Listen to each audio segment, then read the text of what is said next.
This podcast is brought to you by Customplan Financial Advisors Inc., an independent insurance managing general agency in Canada. Financialpodcast.ca was developed with one goal in mind: to educate Canadians on important topics that affect their financial well-being and make it readily available to all. We welcome you to plug in and learn with us. If you have questions, please email us at contact@financialpodcast.ca.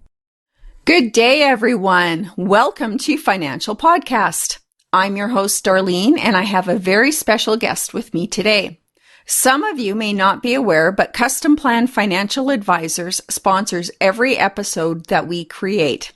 And with me today is Scott Grant, one of the independent brokers that works with Customplan and has had a very successful career. We'll be talking to him about building a successful business in the financial services industry as an independent. Welcome, Scott, and thank you for joining us today. Can you tell us a little bit more about yourself? Well, certainly, Darlene. I've been in the business since 1995. And I started out just in doing mutual funds, and so was unaware of Customplan or the insurance business at all. But after about 3 years, I actually had a client decided that I should provide her with insurance because she needed some, and she really didn't want to disclose her details of her finances to anybody else because she's already had done that with me with her RSP and different accounts. So I was unaware of what it would take to do that. And I was under the impression it was quite a simple task to do, which I found out later wasn't very simple. And in fact, anybody who's done their insurance licensing understands there's a bunch of different terms that we don't use normally in English, but when you do your insurance licensing, you're going to use it then. So I did get the license and helped that wonderful lady out, and she was quite pleased, but then found myself looking for what I found out termed an MGA, managing general agency, where I had to put my license to be an insurance broker. I chose the insurance brokerage independent side because I thought over the years, probably things will change with insurance. And I want to make sure that I'm part of an organization that isn't married to one particular company, but had access to all the major companies in Canada to make sure my clients always receive the best product that was available. You know, that story, I love that story because it's a real testament to the service that you gave your client, that she insisted you be the one to provide her with insurance, but it got you off into another direction as well that you've done really well in. So on that note, you have been pretty successful in your career. And what would you say has been the biggest factor in that success? Well, I found one of the difficult parts when I was trying to figure out which company I would go with. They all said they did training. But the one thing that I thought was quite different with Customplan Financial Advisors was that the person I was talking to was a producer and had qualified for this thing called the $1 Million Roundtable, which at the time I had no idea what that meant. But I assumed it was a high level of achievement, and which of course it is. And this person would be doing the teaching.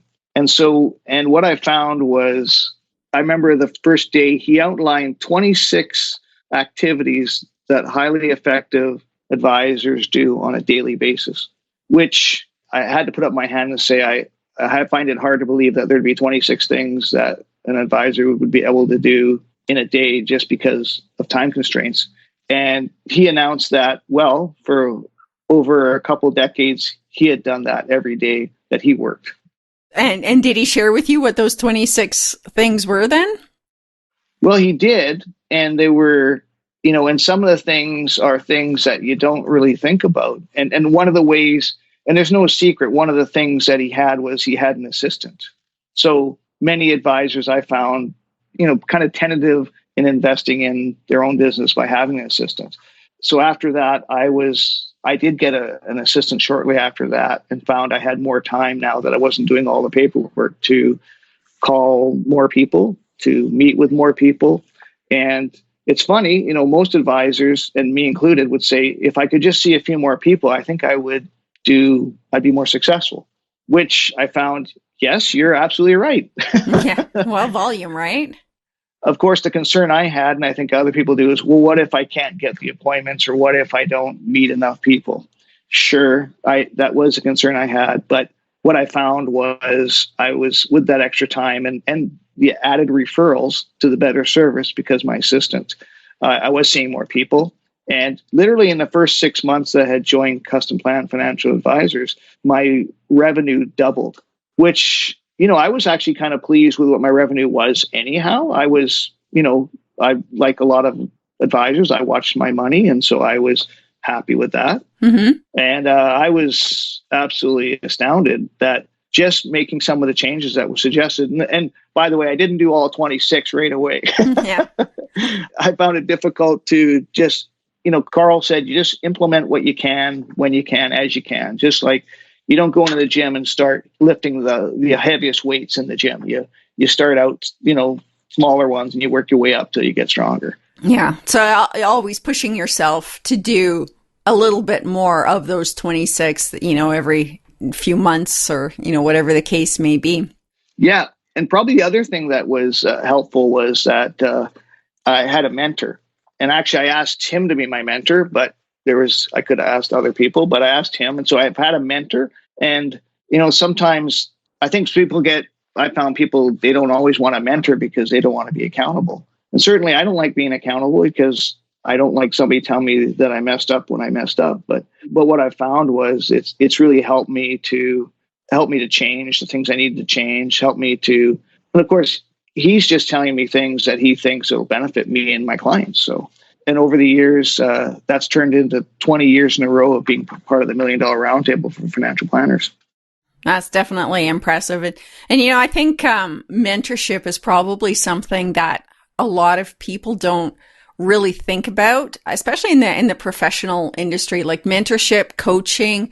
There's so many people out there that have an expertise that, we don't have. It's nice to be able to tap them as a resource. Absolutely. Couldn't agree with you more. So for those that are newly entering this industry, what are some tips that you would give that person?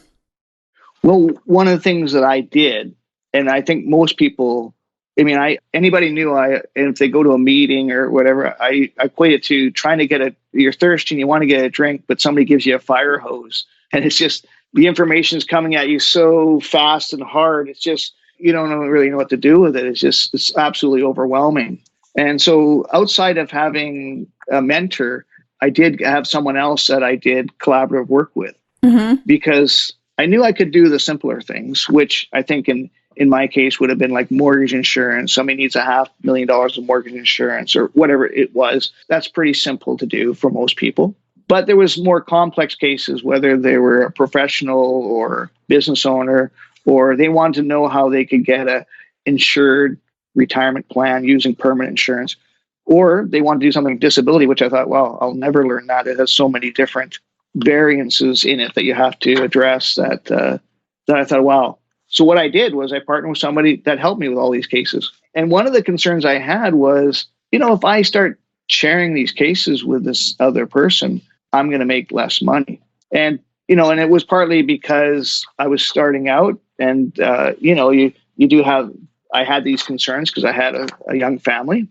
But I had a case where it was these two business owners. I had been in the business for about a year doing the insurance. And I thought, well, I could do the buy-sell funding with life insurance, critical illness, and disability. And I had prepared this whole thing up, and I thought, well, that's probably going to be great. And I know nobody else out there does this, but I had calculated the amount of commission I was going to make off that if everything turned out right. And then at the last minute, I got cold feet, and I went to the person I did collaborative work with, and I said, listen, I have this case. It's sort of short notice, and I did some work on it, but I'm concerned it might not be correct.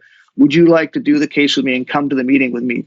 And this was actually, the meeting was like tomorrow. So he said, well, let me look at my account. He says, well, actually, you're lucky. I'm free at that time. I can come to that meeting. And he says, give me the case. So he redid the case.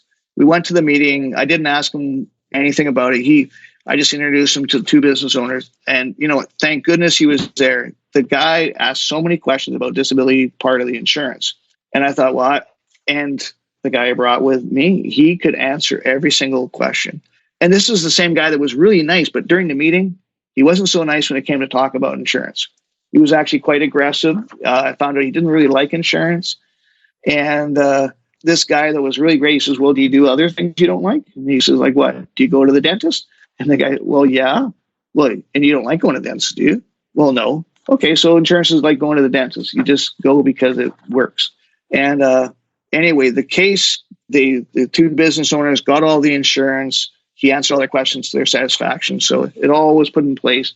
And then after the fact, of course, I was prepared to get whatever the compensation was. And I really didn't know what it was going to be. And what ended up happening is I was paid double the amount that I would have gotten if I had done the case. And that was my half. Right. Wow. Impressive. And what's more impressive about it is 10 years later, the younger partner died. And if we'd used my figures, there wouldn't have been enough money there. But because we used the joint specialist with me, we used his figures, turned out a lot better for that, as far as it goes for the company, because they had enough money to pay everything. That's a great point because, not only mentorship, but bringing in somebody like even ad hoc that is an expert in an area where you don't maybe have enough experience. So it was a good instinct on your part to do that. And again, that's probably not something that a lot of us think of doing, bringing in people that have a different level of expertise than what we do, because and I think for me, I don't know, it might be a little psychological. You want to think that you can do everything, but you can't. Right. But in the business, in the financial business, you're sort of expected to do and to sort of know everything.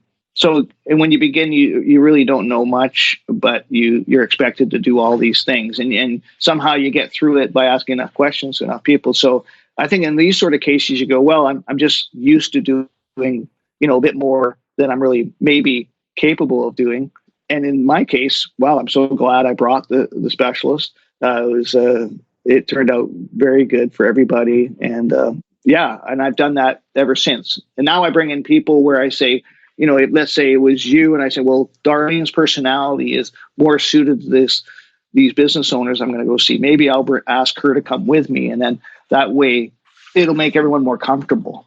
So I look at things a little differently also now. I look at more personalities too. And sometimes that works out well for people. Yeah. And that's probably something you don't always take into consideration. But that's one of the nice things with Customplan is the dedication towards educating those that are new to the industry. So I'm glad that you're here to share those stories with our listeners. Absolutely. And you mentioned, sorry, go ahead. No, I was going to say, so getting back to your point for somebody who's new. So somebody who's new, I would say, find a mentor of somehow, somebody that can help you. And that may or may not be the same person that could help you with joint cases. But look and find out with the firm you're with all the people that would be available and what their expertise are. And if you had a certain case, you'd say, well, I'll bring in this person or that person or this other person.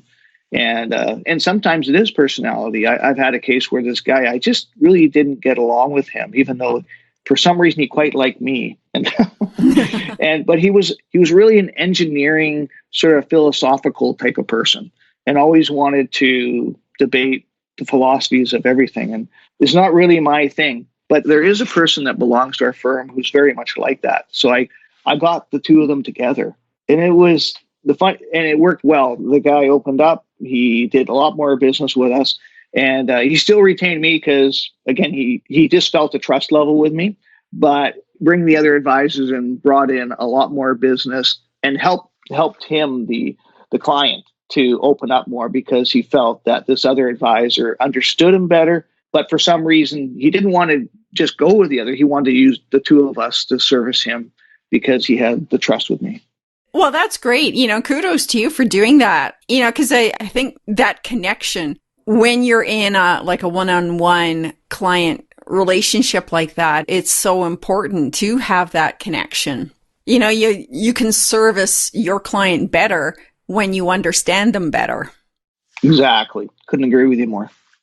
You mentioned that early in your career, you were an investment advisor and insurance was always just something that somebody else did. After you switched your focus to insurance, what was the biggest surprise that you encountered? Wow. Well, it's funny, I used to think, oh, I'm Scott, I'm open-minded. What I realized is I have an awful lot of assumptions. So one of my assumptions was that everybody would be, basically properly insured. If they had kids, they probably had lots of life insurance and, they probably had the disability and critical and all these things. And I never thought much about it because I had that. And then so when I got my insurance license, one of the things I said, well, what should I be doing now? And what was offered to me is, why wouldn't you go to every client you have and do an insurance audit? Of course, I said, what's an insurance audit? No, it's just you offer that you can do an insurance audit and you just let the client know that, they may be paying too much or too little, or they may be overinsured, they may be underinsured, and that you can review that for them and give them a little report on how they're doing that way. Well, it didn't. I was astounded was as I went through at that time I had 100 clients. So I met with all my 100 clients, did this report for everybody. And the vast majority, almost every single person needed more insurance. They worked someplace and typically had a little bit of group insurance, but they didn't know how much that was. They didn't know how it worked. So after I explained to them, they're like, well, that's not enough. And that's how I actually qualified for the $1 Million Roundtable. My first full year of having an insurance license, because I just went to all these people and helped them with that. And, not just that, but here's another assumption. So I have an engineering client. Him and his brother are engineers. They own this engineering company. And engineers, as most people would probably agree, are pretty smart people. And I asked him if he had a buy-sell agreement with his brother. And he said, well, of course I do. So I didn't really think much about asking anything else. But then I went to a session that we put on here at Customplan Financial Advisors, and it was about funding of buy-sell agreements. And in it, it was said that the vast majority of these agreements are not funded or not funded adequately. So I thought, well, I think this guy's wrong. I can make a phone call right now, and I bet you he would tell me, So when I phoned this client and asked him about it, he said, well, I'm not sure what you're talking about. Why don't you come down and we'll go for lunch and you can look at this thing. So when he dug out the agreement and I looked at it, there was nothing listed under funding. So I thought, oh, well, maybe they just didn't put it in. So I asked him, I said, well, typically there'll be something written under here, but that doesn't really matter. Do you have some life insurance policies to fund your buy-sell? Anyway, he didn't understand what funding meant. So I explained that, oh, that just means like, let's say your brother passed away in a car accident or something, and now his estate wants to be paid out for the shares. So he goes, well, I said, how are you going to pay that out? He said, well, I don't really know. I mean, no one's ever asked me that. And then I said, oh, okay. He says, well, what happened if I can't pay it out? He goes, well, then you'd be in business with his wife. And at that, he blew up like a volcano.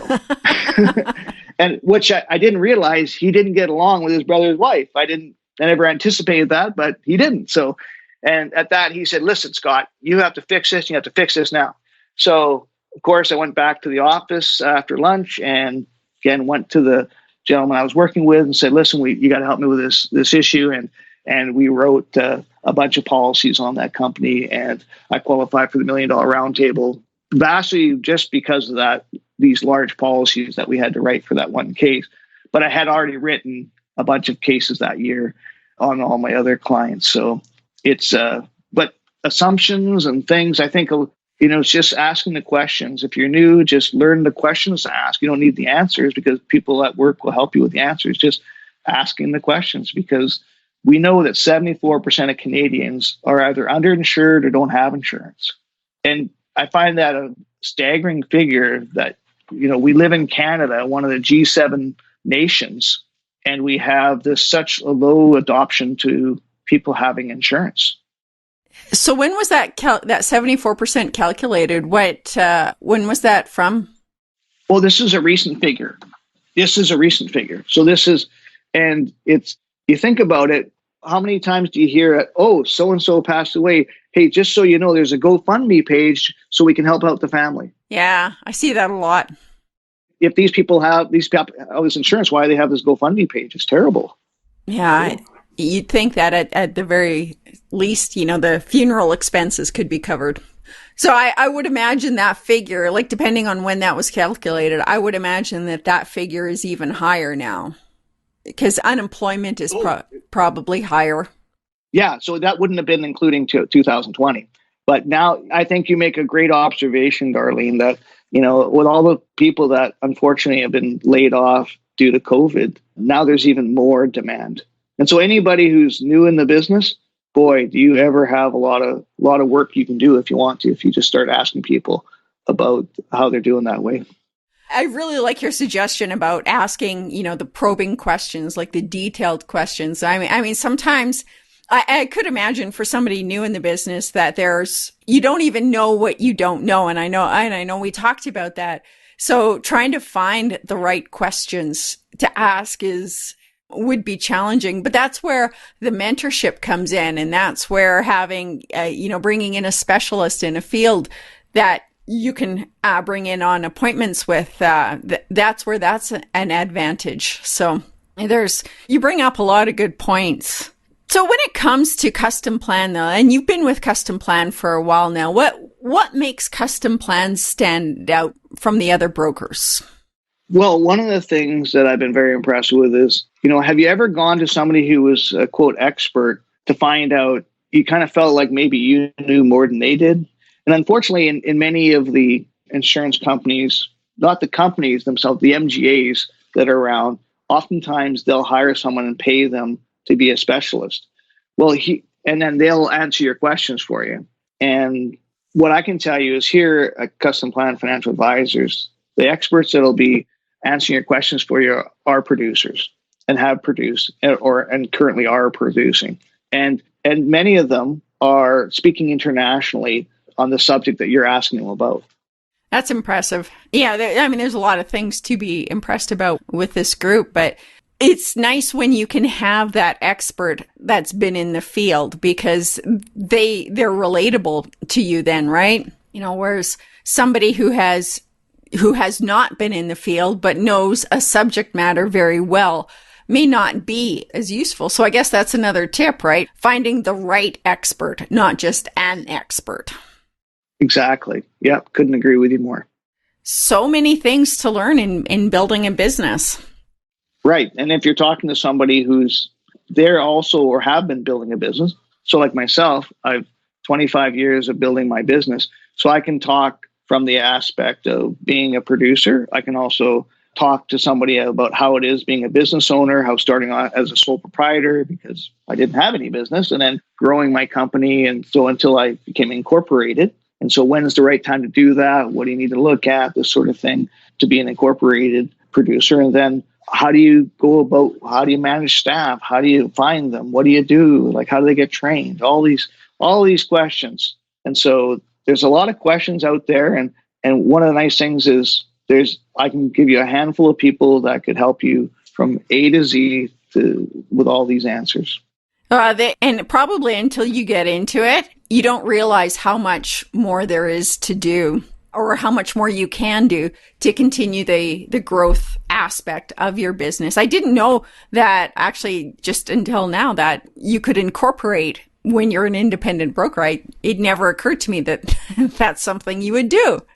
Right. Well, it makes a lot of sense because most of the contracts that you'll sign as an advisor, of course, if you're not here because you've passed away for one reason or another, insurance companies don't pay estates. They only pay licensed people. But if you have a corporation that you're licensed with, your corporation will never die. If you pass away, your corporation, they still pay you because all your contracts are through your corporation. And all will need to happen is you'll need another advisor to take over the corporation as the nominee. And then your company will still continue to receive all these revenues. Therefore, your estate can receive revenues. And so things that people don't think about, but us as planners, we need to think about these things because that's what we're helping our clients think about. Well, that's right. I mean, just gives you the greater ability to service your clients and make sure everything goes uninterrupted, and never would have thought of that. Wow, you have given us some fantastic tips and advice, Scott. Is there anything you'd like to say in closing to our listeners? Well, I do. And one of the concerns I had when I got into business is I didn't really think I'd be able to make it because I wasn't sure that I was smart enough and could, overcome my fears of meeting new people and could I get enough clients? But one of the things I found is that what it takes is it takes, first of all, just an earnest, sincere concern for other people and to help them out financially. And I've already let you know about how much there is out there that is needed to be done. Mm-hmm. And the thing is, what most people know just isn't so. So as you ask the probing questions or ask them to have a conversation, you'll find out very quickly all the needs. But so the one thing that you can teach people how to do these things, or you can teach them the questions, you can teach them how to do all these things. What I can't teach anybody is how to be a good, well-meaning person. So if you're a person that's just in it for the money, you're probably going to have a short career. But if you're a person who just, hey, I want to do something meaningful with my life, I want to help people, and I want to get up in the morning and be excited about what I do because I know I'm going to do something that has meaning, then this is what you should be doing. And this is the kind of people we like working with. And if you do that, you'll make more money than you ever thought you would make. Yeah, it goes back to servicing. When you help other people achieve their dream, it helps you achieve yours. I can't remember exactly how that quote goes or who said it, but it's there in my head. So, yeah, or Zig Ziglar said it another way: if you help enough people get what they want, you're going to get what you want. And I totally believe in that. Absolutely. Wow. So to recap some of the tips, and let me see if I've got this correct. You have, first of all, have a strong desire to help other people, and then get yourself a mentor that you can work with. Find specialists in areas where you don't have an expertise in. Yep. Ask probing questions. If you don't know those probing questions, find somebody that can help you come up with those probing questions. And don't be afraid to audit your client list and find out what might be lacking for them in some areas, because you'll better serve them by giving them those options. Was there did I miss anything?